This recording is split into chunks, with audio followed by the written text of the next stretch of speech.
ஒரு ஹெல்தியான சிம்பிளான ராகி உருண்டை எப்படி செய்கிறதுன்னு பார்க்கலாங்க. அதுக்கு ஃபர்ஸ்ட்டு ஒரு இட்லி ஸ்டீமில் மாவு 1 கப் எடுத்து இந்த மாதிரி ஸ்டீம் பண்ணி எடுத்துக்கோங்க. அப்புறம் ஒரு கடாயில் வேர்க்கடலை, பொட்டுக்கடலை, அவல் போட்டு நல்லா மிக்ஸ் பண்ணிக்கோங்க.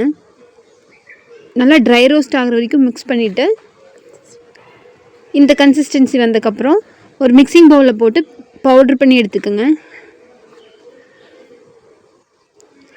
இது கொஞ்சம் நல்லா ஆறுனதுக்கப்புறம் அதே கடாயில் 1 கப் வெல்லம் எடுத்துக்கோங்க.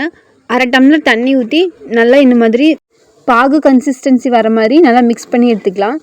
சைட் பை சைட் ராகி மாவு நல்லா ஸ்டீம் ஆகிருக்குங்க. இதை நம்ம பவுட்ரு பண்ணி வச்சதில் ஆட் பண்ணி நல்லா மிக்ஸ் பண்ணிக்கலாம்.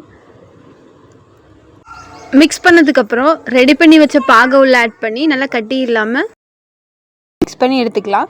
சைட் பை சைடு ஒரு கடாயில் கீ ஆட் பண்ணிவிட்டு முந்திரி பாதாம் ஆட் பண்ணி நல்லா ட்ரை ரோஸ்ட் பண்ணிக்கோங்க.